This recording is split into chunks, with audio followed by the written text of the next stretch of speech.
سلام تعنا قبلنا فتوات بيت سب جز تي في علتاو زينا حزنا لكم قريبنا لنام ني channel نحدش تزغونكم سبسكرايب نمدباتنا دما شيرن لايكن بمقبار بيت سب كتكونوا بخبرنا عدم فلما كند غندنت بتات زينا زعلت حدوش ناي تግራይን ኤርትራን ጽምዶ አብ አዲስ አበባ ዝተመስረተ ኮይኑ ነቲ አብ አስመራን መቀለን ዝተመስረተ ነባር ጽምዶ አጠንቂቁም አርም ሰብዓ ብዘስ ደምም ኦፕሬሽን ናአሽቱ ድሮናት ኢትዮጵያ ሓውሱ ብርክት ዝበለ አጽዋር ከም ዝመንዝዕ ፍሊጥሎም ኤርትራን ሱዳንን ሓበራው ወታደራው ስጉምቲ ክወስዳ ተስማዕሚዐን ጉባኤ ሀገራው ምክክር ንሰለስተ መዓልት ሙሉእ ንምንታይ ከም ዝተአጓጎለ ዝርዝር ሓበሬታ ኣለና ኢራን መስመር ጅቡቲ ክትዓጹ ኣብ ትፍክረሉ ዘላ እዋን ሕብረት ኣውሮጳ ሓዱሽ ስጉምቲ ወሲዱ ዝብሎን ካልኦትን እዮም ምሳና ጸኒሕኩም ሙሉእ ትሕዝቶ ክትከታተሉ ብኽብሪ እንዳዓደምና ሕጂ ናብ ዝርዝሩ ክንሓልፍ حدوش ناي تግራይን ኤርትራን ጽምዶ አብ አዲስ አበባ ዝተመስረተ ኮይኑ ነቲ አብ አስመራን መቀለን ዝተመስረተ ነባር ጽምዶ አጠንቂቁሎም ኣብቲ ናይ ሎሚ ናይ አዲስ አበባ ሰልፊ ክንድት ዝድለ በዝሕ ህዝቢ ትግራይ ክርከብ ከም ዘይከኣለ ብዝተፈላለዩ መንገድታት ክግለጽ ዋላ እኳ ተዋዕለ ንውሕዳት ኤርትራውያን አባላት ብርጌድ ንሓመዱ ሓዊሱ ካልኦት ብሄርን ሰራሕተኛታት ቀበሌን ተኣኻኺቦም ሰልፊ ከካይዱ ምፍታኖም ዝረኸብናዮ ሓበሬታ ያመልክት ሎሚ አበ ሕምብርት ርእሰ ከተማ ኢትዮጵያ አዲስ አበባ መስቀል አደባባይ ካብ ዝተርአዩ ፍጻመታት ሓደ እቲ ዝብሰር ዘሎ ሓዱሽ ጽምዶ ዓቢ ቆላሕታ ካብ ዝረኸቡ ፍጻመታት ሓደ እዩ ከማ ገላልጻዞም ተሳተፍቲ ንነዊሕ እዋን ክካየድ ዝጸንሐ ዝበልዎ ፖለቲካዊ ሽርሒ ህወሓትን ሻዕብያን ዘፍርስ ህዝቢ ትግራይን ህዝቢ ኤርትራን ናብ ሓደ ዝመጸሉ ናይ ሓድነት መድረኽ ቀረባ ምዃኑ ዘመስከረ ድሙቕ ኣጀማምራ ኢሎም ወለው ነዝሓዱሽ ምዕራፍ ሰላምን ሓቀኛን ጽምዶ ናብ አደባባይ በመውጻእ ዘንጸባርቕዎ ድማ አባላት ብርጌድ ንሓመድዮም ተባሂሉም እዚ ምንቅስቓስ እዚ ነቲ ብውድባት ህወሓትን ህግደፍን እናተናበቡ ክብትን ወጸንሑ ህዝቢ ትግራይ ትግርኝ ናብ ሓደ ጽላል ዘተኣኻኽብን ተስፋ ዝተገብረሉን ጽምዶ ይክብሉ ናይቲ ብውድብ ብልጽግና ተሃንዲሱ ናብ ቅድሚት ቅልቅል ዝብል ዘሎ ሓዱሽ ጽምዶ መተሓባበሪ ኣይተ ክብሮም በርሀ ኣዘኻኺሮም ኣይተ ክብሮም ከም ዝበልዎ ነቲ ኣብ መንጎ ክልቲኦም ኣሕዋት ህዝብታት ዝጸንሐ ናይ ጽልእን ምፍልላይን ፖለቲካ ብምስባር ሓቀኛ ሰላም ካብ ህዝቢ ናብ ህዝቢ ዝምንጩ ምዃኑ ዘርአየ እዩ ክብሉ ወሲኾም ገሊጾም ህዝቢ ትግራይን ህዝቢ ኤርትራን ብታሪኽ ብባህልን ብደምን ዝተኣሳሰሩ ከም ምዃኖም መጠን ሓቀኛ ዕርቅን ጽምዶን ብደቂ ህዝቢ ክረጋገጽ ከም ዝኽእል ዘግህድ ምንቅስቓስ እዩ ብምባል ነቲ ኣብ ዶባት ኤርትራን ትግራይን ዝካየድ ዘሎን ብኽልቲኡ ሸነኽ ዓቢ ድጋፍ እንዳተገበረሉ ልዕሊ ሓደ ዓመት ዝጸንሐ ነባር ጽምዶ ኣናይሰምዎዮም ስርዓት ብልጽግና ምስ ህግደፍ ናብ ቃላት ምውርዋር ምስተሸጋገረ ብቐጥታ ኣብ ወፃን ኢትዮጵያን ዝነብሩ አባላት ብርጌድ ንሓመዱ ሰብሲቡ ስርዓት ህግደፍ ንምውዳቕ ኣብ ትገብርዎ ቃልሲ ድጋፈይ ኣይፍለየኩምን እዩ ምባሉ ዝዝከር እዩ ብኻልእ ወገን ድማ ሻዕብያ ምስ ፖለቲካዊ መራሕቲ ህወሓትን ፋኖን ጽምዶ ብምስራት ኣብ ልዕሊ ብልጽግና ሓበራዊ ስጉምቲ ንምውሳድ ምድላዋት ክገብር ከም ዝጸንሐ እውን ፀሓይ ዝወቕዖ ሓቂ እዩ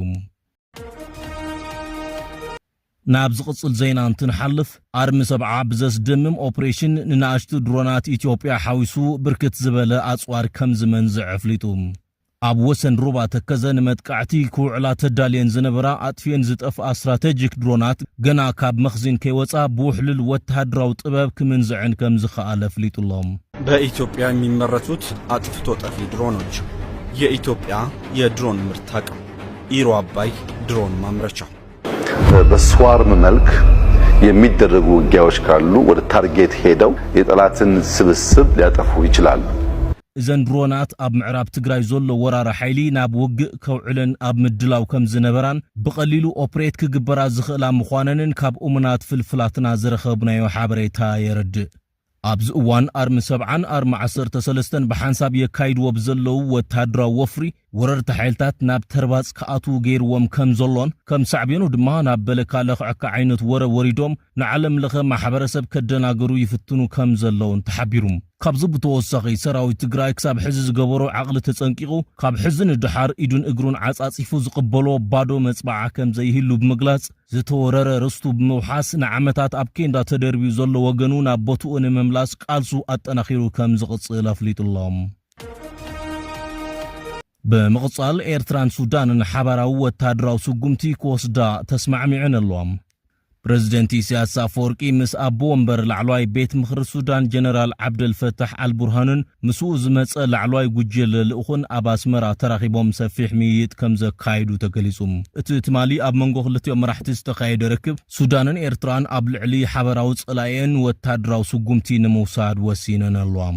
እቶም መራሕቲ ብዛዕባ ሓበራዊ ወታደራዊ ወፍሪ ኣብ ዝዘተይሉ እዋን ጉዳይ ትግራይን ኣብቲ ዞባ ዘሎ ጸጥታዊ ምንቅስቓሳትን ዓቢዋኒኖም ከም ዝነበረ ዝረኸብናዮ ሓበሬታ ይርድእ። ኣብቲ ኣብ ቤተ መንግስቲ ኣስመራ ዝተኻየደ ዘተ ክልቲኦም መራሕቲ ኣብ መንጎ ክልቲአን ሃገራት ዘሎ ታሪኻዊ ክልተኣዊ ዝምድናታት ንምሕያል ኣብ ውሽጣዊ ህሉው ኩነታት ሱዳንን መፍትሕታቱን ከምኡውን ኣብ ሓበራዊ ረብሓ ዘለዎም ህጹጽ ዞባውን ዓለም ለኻውን ጉዳያት ኣድሂቦም ሰፊሕን ዓሚቑን ምይይጥ ከም ዝገበሩ ተፈሊጡሎም። ሰራዊት ሱዳን ምስ መሻርክቱ ብምዃን ኣብዚ ሰሙን ኣብ ዝወሰደ ስጉምቲ ብርክት ዝበላ ናይ ዶባት ከተማታትን ስትራቴጂካዊ ረብሓ ዘለዎም ቦታታትን ኣብ ዝቆጻጸረሉ እዋን ብሸነኽ ቤንሻንጉል ጉሙዝ ምስ ሱዳን ዘረኽብ ዓብዪ ቢንቶ ንግዚኡ መን ከም ዘፍረሶ ብዘይተፈልጠ መንገዲ ከም ዝዓነወ ፍልፍላትና ገሊጾም። ጀነራል ዓብደል ፈታሕ አልቡርሃንን ምስኡ ዝነበረ ላዕለዋይ ወታደራውን ዲፕሎማስያውን ጉጅለ ልኡኹን እቲ ኣብ ኤርትራ ዘካየድዎ ህጹጽን ሓጺርን ናይ ስራሕ ዑደት ድሕሪ ምዝዛም ናብ ሃገሮም ምምላሶም ማዕኸናት ዜና ገሊጸን። ናብ ካልእ ዜና እንትንሓልፍ ጉባኤ ሃገራዊ ምክክር ኢትዮጵያ ንሰለስተ መዓልቲ ሙሉእ ንምንታይ ከም ዝተኣጓጎለ ዝርዝር ሓበሬታ በፂሕና ኣሎ። بمرحنة قدماء منستر أبي أحمد مخفت سنة سرعة تقايدلو هاجراو ناي مخكر غوباي أبطم بوانا نتفاليوم زلو شمونت أجنداتات نابت تخكلن مسرح مخكر كي آتوا سالساي معلتي أوصير اللهم ኣብ አዲስ አበባ ኣብ ዝርከብ አዲስ ዓለም ለኸ ኮንቬንሽን ማእኸል እናተኻየደ ዝርከብ ዝጉባኤ ገና ካብ መጀመርቱ ብተሳተፍቲ ካብ ዝለዓሉ ዘለዉ ብዙሓት ቅሬታታትን ጥርዓናትን ክፍተታት ምሕደራን ከምኡውን ጽኑዕ ቁፅጽር ጸጥታን ዝተለዓሉ ዕንቅፋታት የጋጥምዎ ከም ዘለዉ ዝረኸብናዮ ሓበሬታ ይረድእ። እቲ ኮሚሽን ነቶም 4,000 ተሳተፍቲ ኣብ 8 ጉጅለታት ብምክፍፋል ነፍሲ ወከፍ ተመኻኻሪ ኣብ ሓደ ኣጀንዳ ጥራይ ን30 መዓልታት ክመያየጥ ዝሓዞ ትልሚ ቅሬታ ኣልዒሉሎም። እቶም ተመኻኸርቲ ኣብ ኩሎም ኣጀንዳታት ሓሳቦም ክህቡ ከም ዝግባእ ብምእማን ቅሬቶኦምን ጥርዓኖምን ንኮሚሽነራት እኳ እንተቕረቡ ኩሎም ናይ ስራሕ ጉጅለታት ተመጣጣኑ ውክልና ክህልዎም ክግበር እዩ ካብ ዝብል ወጻኢ ዘዕግብ መልሲ ይረኸቡን። ብሰንኪ እዚ ድማ ጽልዋ ፈጠርትን ተወከልቲ መራኸቢ ሓፋሽን ሓዊሱ ብዙሓት ተሳተፍቲ ባዕሎም ካብቲ መስርሕ ምክክር ከም ዘግለሉ ተፈሊጡሎም። ካልእ ዓብዪ ፈታኒ ጉዳይ ኣወሃባ መታወቂያ ተመኻኸርቲ እዩ። በአማይቱ ዝቁጸሩ ተሳተፍቲ ናብ አዲስ አበባ ዝኣተው እኳ እንተኾነ ክሳብ ሓምለ 9 መታወቂያ ክረኽቡ ብዘይ ምኻሎም ብፍላይ በቲ ኮሚሽን ጻውዒት ተገይሩሎም ካብ ትግራይ ዝመጹ ተወለድቲ ትግራይ አዲስ አበባ ምስ ኣተውን መዕረፊ ምስ ተውሃቦምን ሽምኩም ኣብ ዝርዝር የለን ኮታ መሊኡ ብዝብል መታወቂያ ተኸልኪሎም ኣለዉ ተባሂሉ። እቲ ኮሚሽን ብወገኑ ብዘይ አግባብ መታወቂያ ዝወሰዱ አካላት እንተሃልዮም ኣጻሪዩ ስጉምቲ ከም ዝወስድ ኣፍሊጡሎም። ይኹን እምበር እቶም ተመኻኸርቲ ግቡእ ሓበሬታ ዝህብ ኣተሓባባሪ ብምስኣኖም ምንግልታዕ ይበጽሖም ከም ዘሎ ተሓቢሩ። እቲ ጉባኤ ኣብ ዝካየደሉ ኮንቬንሽን ማእኸል ብፌደራል ፖሊስን ብሄራዊ ድሕንነት ኣገልግሎትን ኣዝዩ ጽኑዕ ቁፅጽር ይግበረሉ ኣሎ። ኮይኑ ግን እዚ ጽኑዕ ፍተሻ ኣየናይ በዓል እጃም በየናይ በሪ ከኣቱ ከም ዘሎ ንጹር ብዘይ ምዃኑ ንመራሕቲ እቲ ኮሚሽን ወይ ኮሚሽነራት ጋዜጠኛታትን ካልኦት ተሳተፍትን ናብቲ ማእኸል ንምእታው የንገላትዕዎም ከም ዘለው ተገሊጹ። مخفت تجوبعي زحلف ربع حمل شمونته 2018 عام تمرت قوانت تقايد بسنكتهم استتقصوا ناي أجندا مكففال قريتاتات أجمعات أو هبا متوقعن كفتتات محدران كسبت مال عربي حمل عسرته تسروع ناي مخكر صراح كجمر كم زي كألا نمفلات تغايلهم.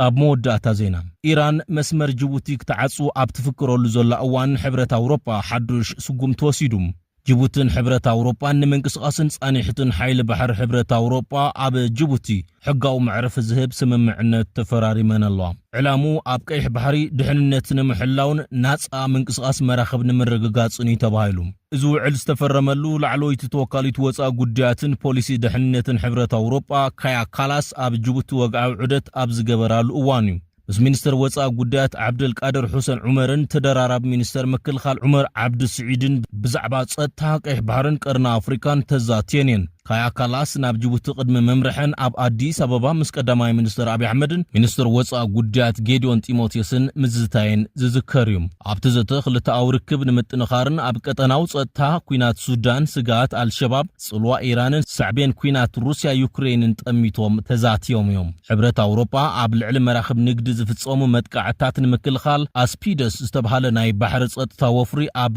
2024 ዓመተ ምህረት ምጅማሩ ዝዝከር እዩ ውሳነ ሕብረት አውሮፓ ኢራን ንሓይልታት ሕቲ የመን ንዓለም ለኻው መስመር ቀይሕ ባሕሪ ክዓጽዎ ህጹጽ ትእዛዝ መምሕለላፋ ስዒቡ ዝመጸ እዩ ክቡራት ተኸታተልቲ መደብ ዜና ግዕዝ ቲቪ ንሎም ዘዳለናዮም ዕለታዊ ፍጻመታት ኣብ ዝንዛዝም ኣብ ዝቕጽል ብኻልእ ርዕሰ ጉዳይ ክሳብ ንራኸብ ሰላም ግዕዝ ቲቪ ልሳን ህዝቢ